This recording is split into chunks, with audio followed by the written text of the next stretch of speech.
Now let's dive deep into this big LGBTQ story for today. I'm Von Biggs, and let's queer business. New study shows how pro-LGBTQ and DEI helps business. Conservatives love to use the term, quote, go woke and go broke, end quote. But a new study shows that the opposite may be true.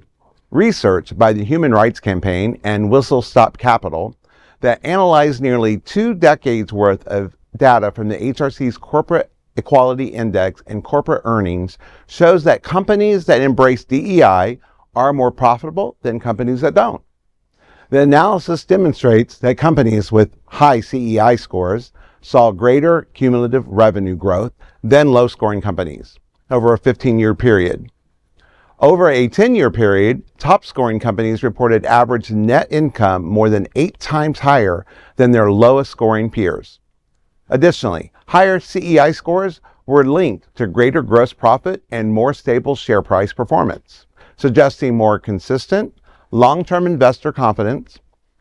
Whistle Stop Capital founder Meredith Benton said of the findings, quote, the data supports a thesis that we consider intuitive.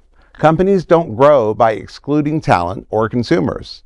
Those companies with long-term high CEI scores are seeing the benefits of a virtuous cycle. Companies with strong relationships to the Pride community have built valuable workplace cultures, reputations, and brands over time, end quote.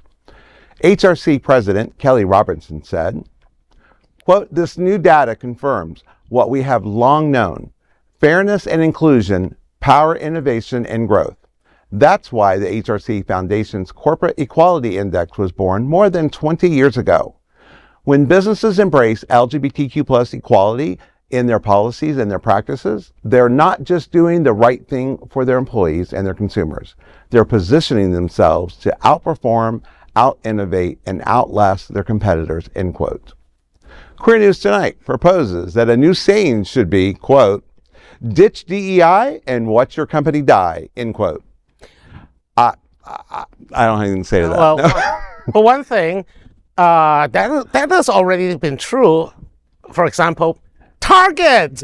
Target famously donated to the inauguration and, back off from DEI after a bunch of very vocal and violent conservatives march into their stores and knock around and harassing the employees and, try to burn down the Pride collection, and oh wait, the boycott worked. And now after 2 quarters, or at least 2 quarters of stunning decline in revenue, their CEO is forced out, part of it because of him deleting DEI from their policies. Target, you should learn that lesson well. Learn from Target. And secondly, look at Cracker Barrel. Cracker Barrel today announced that they are deleting their DEI after conservative backlash furiously about their logo change. They're also reverting back to the logo. So now you're going back to the logo that has a cracker and a barrel.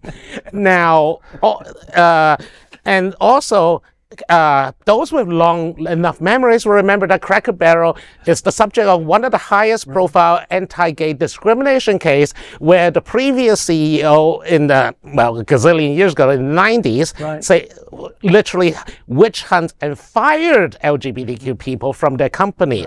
En masse, that led to lawsuits, that led to a settlement, but yet, if I remember correctly, even today, Cracker Barrel's CEI is only 30 out of 100. I had to explain to an old Dizzy Queen friend that Crate and Barrel was okay, but Cracker Barrel wasn't. So, Cracker Barrel is also cheese. Right. The cheese is fine. The cheese is fine. Yeah. Just the restaurant is no. And I'm loving ditch DEI and watch your company die. I want that on a bumper sticker. That's too, no. I think just switch the name. Just switch one word. Go woke or go broke. You have a choice. Right. Either or. Well, that is a big LGBTQ story for today. There is no other queer nonprofit media platform like this in the entire world. Support our LGBTQ stories by subscribing and sharing Queer News Tonight.